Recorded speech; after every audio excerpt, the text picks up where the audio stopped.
Hello and welcome to the Daily Millwall for Monday, the 1st of July 2024. Not long now.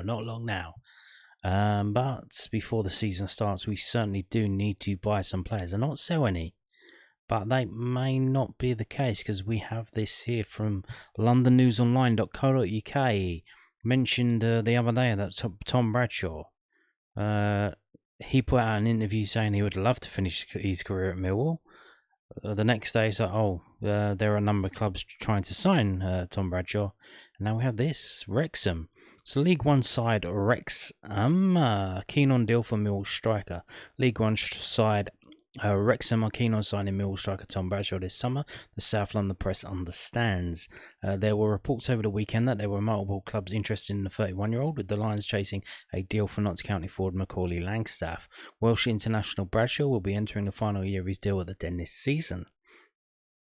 Bradshaw has made 198 appearances for the Lions since joining from Barnsley, initially on loan in August 2018. He has netted 44 times and picked up 12 assists for the South Londoners. Wrexham won promotion from League Two last season and have shown they are not afraid of signing marquee players for the division they are competing in.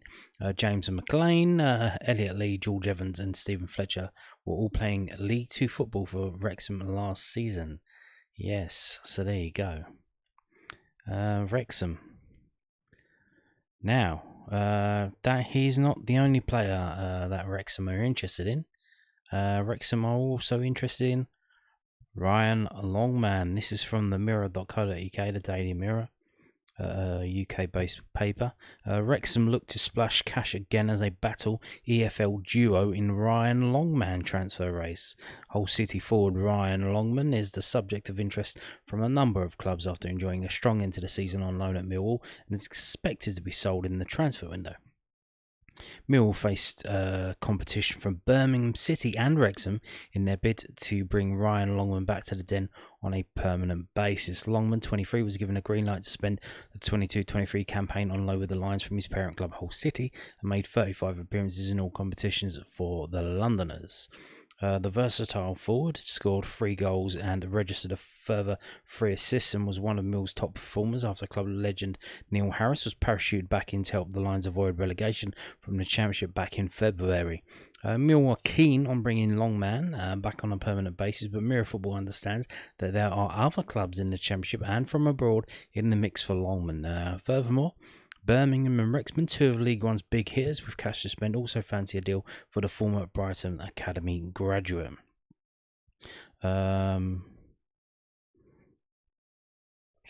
Birmingham and Wrexham are expected to be among the teams fighting for promotion from League One this summer, and both have funds to strengthen their squad. Others have the advantage of being able to offer Longman Championship football, though, and the player enjoyed the time he spent at Millwall last year. He enjoyed a strong end to the season in a settled position after filling in across a variety of roles, and was awarded the club's Goal of the Season award for his stunning strike against Leicester back in April. Longman is into the final year of his contract at Hull, will be sold by the Tigers this summer. Harris outlined after Mill's Championship finale that the player had made it very clear that he wanted to stay at the Den. And then they just have the quote from that time. News circulating that they want £1 million for him. So they want £1 million for a player who's got 12 months left on his contract, who could leave for free in the summer, and who from January can start talking to other clubs about moving there in the summer. So they've effectively got 6 months, or from now, or how many months from now until January to sell him. And the only time you can do that is in this window. So if it doesn't get done in this window, they ain't getting £1 million. So it'd certainly be one of the ones that you would try and lowball him for. So, is this real, or is this Hull trying to get the price up for him? I don't know. Obviously, it's in there. If Millwall are trying to lowball them because they know there's only 12 months left on his contract, and they can say, "Oh, we've got all these other clubs trying to sign him." Well, go on then, fucking let them pay £1 million for it. Can they? I don't know. They're in League One. I don't know if that's good or bad. Obviously, we've got a player 2 clubs in League One are trying to sign a player that we're signing for. Trying to sign. Is that good or bad? We surely need Championship players to play in the Championship, do we not? If we sign League One players, we'll probably get relegated and end up in League One. The whole City fans did say they were surprised that he would come to Millwall on loan. They thought he was a League One player. Obviously, he's still young though. He's still young. He's 23 years old. And I would imagine maybe that's why these teams in League, these are ambitious teams in League One. These are not dross of League One. These are teams that are trying to get promoted from League One. So obviously, if they get promoted from League One, they're going to be in the Championship. So they will probably want some players who could play very well in League One, and then when they get to the Championship, can still play. They can still be involved in the squad, and Ryan Longman seems to be one of those because he's only 23. So you would imagine he'd do quite well in League One, and then in the Championship, he'll be another season older. So he should do quite well. But there you go again, Wrexham trying to get Tom Bradshaw from us to boost up their League One playoff promotion push. And trying to get Ryan Longman, a player that we're trying to sign. So there you go. That is interesting, isn't it? That's one to keep an eye on now. Again, no players coming in yet, but players leaving, maybe? I don't know. Tom Bradshaw might be leaving. We've got this one. A young Millwall player may be leaving. This is from FootballInsider247.com. It's an exclusive. Wow. Everton and Brighton race to sign Millwall sensation Josh Stephenson.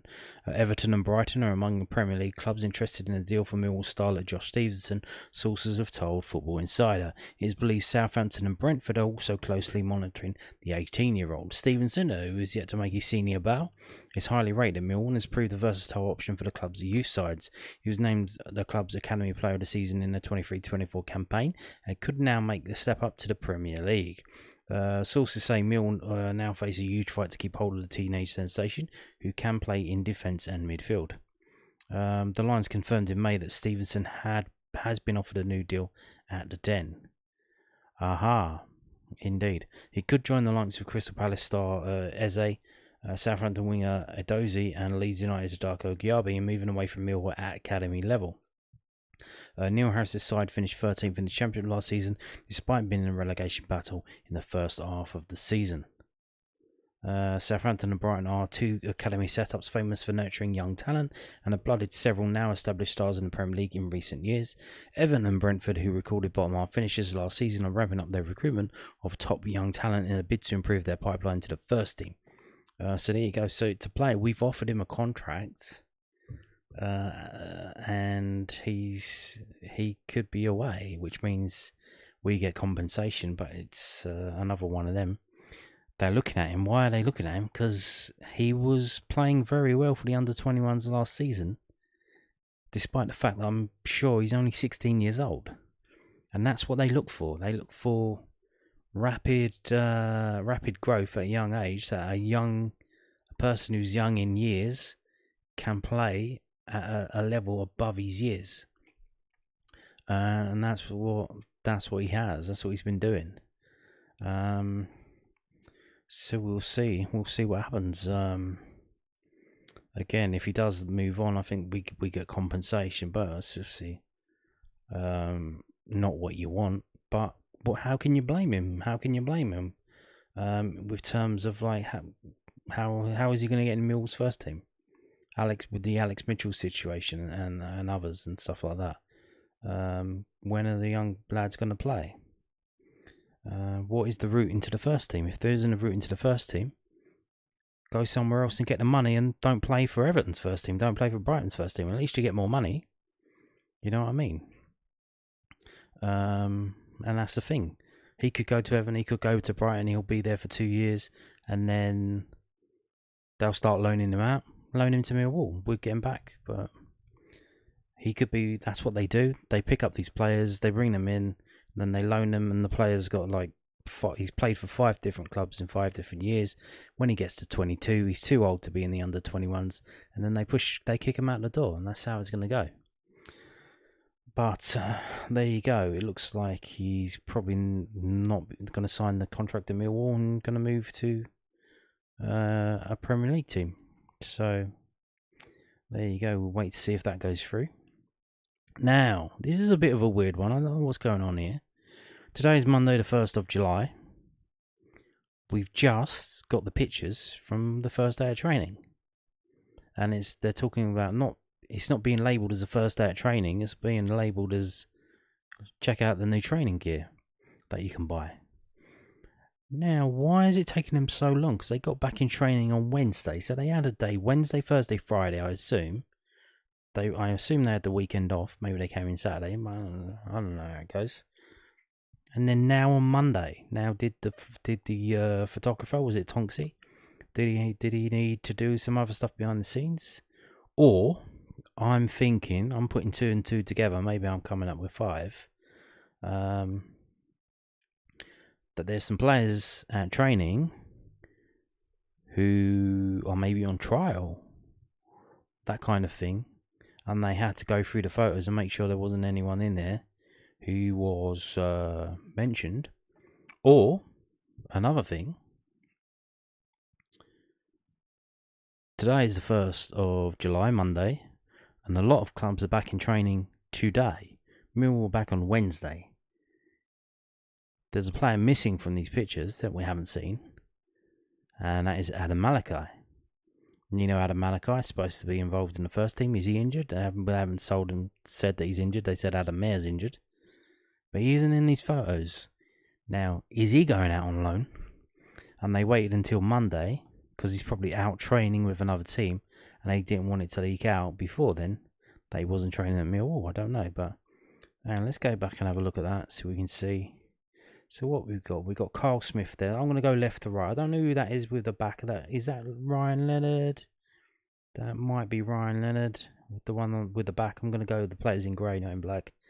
Ryan Leonard, maybe. Carl Smith, Billy Mitchell, Shamal Lawson, Duncan Watmore's head, ginger head. He looks a bit bloated. I don't know what he's been up to. Jake Cooper looks like he's got a new tattoo. Joe Bryan, he's bleached blonde hair behind there. Kamal Grant with his braids, looking good. Emaku, you can just see the top of his forehead there. Denor, Kevin Nisbet at the back, and Tom Bradshaw, the player who everyone is after apparently. So those are the players that we can see. There's Adam Barrett there. He's wearing a new, is that a jumper with pockets on the side? Or does it have a zip on the collar? It doesn't. So it looks like it's a jumper with pockets on. Nice. Here we go. So again, what we can get from this is numbers. You've got Carl Smith there, number 37. Have any of the players changed numbers? Obviously, I don't know if it's been decided yet. I think they can still change the numbers before they get registered. So there you go. That's Kamal Grant there, 43. He's the under 21 lad who won the playoff final with Bromley. So there you go. Romain Essay's growing his hair out. I don't know if he's going to get braids in them or what. There's Joe Bryan there, number 15. Murray Wallace. There's Murray Wallace. There's George Honeyman. George Saville. So there's a few there. Duncan Watmore. He loves pulling these faces, doesn't he? There is Connell Truman, the one and only goalkeeper that we have. He is wearing is that 27? He's wearing? I don't know. Oh yeah, 27. It's on his shorts as well. There's Danny McNamara, so we've seen him for the first time. That again is Carl Smith, number 37. Interestingly, so they have got these. They've got socks, and they've not like football socks, but I don't know, Bobby. What do you call them? Bobby socks? What do you call them? Like tennis socks? They've got the number on their socks as well. Imagine that's not cheap. David Livermore there wearing a baseball cap. Why is that? Is he covering up his hair transplant? I don't know. But there you go. Billy Mitchell there, number 8. Denor 24. Shamal Lawson in the background. seemingly also with a new tattoo. Murray Wallace there. How you doing? How's your back, mate? You good? Joe Bryan. David Livermore. Danny McNamara. Duncan Watmore. And same old players. No one that we haven't mentioned before. Kevin Nisbet there. There's Ryan Leonard. There is Ryan Leonard. And that's the new old fitness coach, the one who was here before, left to go to Cambridge, and has now come back, Lawrence Bloom. And there's Neil Harris there, sticking out the poles. And we're back to the beginning. So there you go. You've seen it. But interesting. So it's on Monday morning. Hang on. So Millwall squad trained. So this is from Monday morning. This is from today. So they didn't take any pictures of training on Wednesday. Okay, so yeah, that is interesting, isn't it? That is interesting. I think on Wednesday they were just doing fitness work and like fitness tests and that. Maybe they told them like wait until we're out on the training pitch and come back on Monday. I don't know. There you go. Now, moving on to this from the JamaicaObserver.com. That's a Jamaican newspaper, if you haven't figured it out. Reggae Boys whipped 3-0 by Venezuela, finished pointless at Copa. For the third time in their history, the Reggae Boys end the Copa America campaign without a point as they went 3-0 down to Venezuela at the Q2 Stadium in Austin, Texas on Sunday evening. Head coach Jaime Haglimson made 4 changes to the team that lost to Ecuador with Michael Hector, Ronaldo Cephas, John Bell, and Wes Harding. Millwall Wes. Getting the head a nod of Shamal Nicholson, etc., etc., etc. Yeah, they lost 3-0. Wes Harding played 3 games. That was their third game in a group, and they finished bottom with 0 points. And that was Wes Harding's first minutes on the pitch in this competition. This is from SofaScore.com. You can see here he was on the pitch for 67 minutes, so they were 2-0 down. It was 0-0 at half time. They're doing okay. They were getting slammed, but they were lucky to get out of the first half 0-0. Start the second half. I don't know what the Venezuelan coach told them. Maybe they made a few changes, but then they end up scoring 2 goals in 10 minutes, and the changes come shortly after. We have down here Wes Harding. Where is it? There. So Wes Harding gets subbed out in 67 minutes. So he played 67 minutes. He's playing at right back. He played at right back of a back 4. Well, it's a back 4 and sometimes it's back 5 at others when they were defending. And they made a change at half time to try and go for it because they needed to win the game to go through. They did bring one player on, and then I think they changed formation. That probably did it for them. So yeah, there you go. This website SofaScore giving Wes Harding 6.5. 6.5. So basic score. Not the lowest score on the pitch or the lowest score for the Jamaican team. That was given to Jamali Waite and Joel Latabidiere. So there you go. Wes Harding there getting a cap for Jamaica in their Copa America failure. Now moving on to this transfers. Let's have a look at the transfers. From Sunday, there were transfers going through yesterday on Sunday, the 30th of June. It's Jamal Lowe, remember him? We always linked with him. Well, he hasn't come here again. He's gone to Sheffield Wednesday. So he will be playing in the Championship, but he's gone from Bournemouth to Sheffield Wednesday on a free. So Sheffield Wednesday doing some good business, doing a bit of business. Sheffield Wednesday, they've signed a few. Also in this league, Bailey Peacock Farrell, Burnley goalkeeper, gone from Burnley, who were in the Premier League last season, now in the Championship. He's gone to League One. So again, Birmingham not messing around, and that's the second decent goalkeeper they've signed. They signed Ryan Allsop for a fee from Hull City.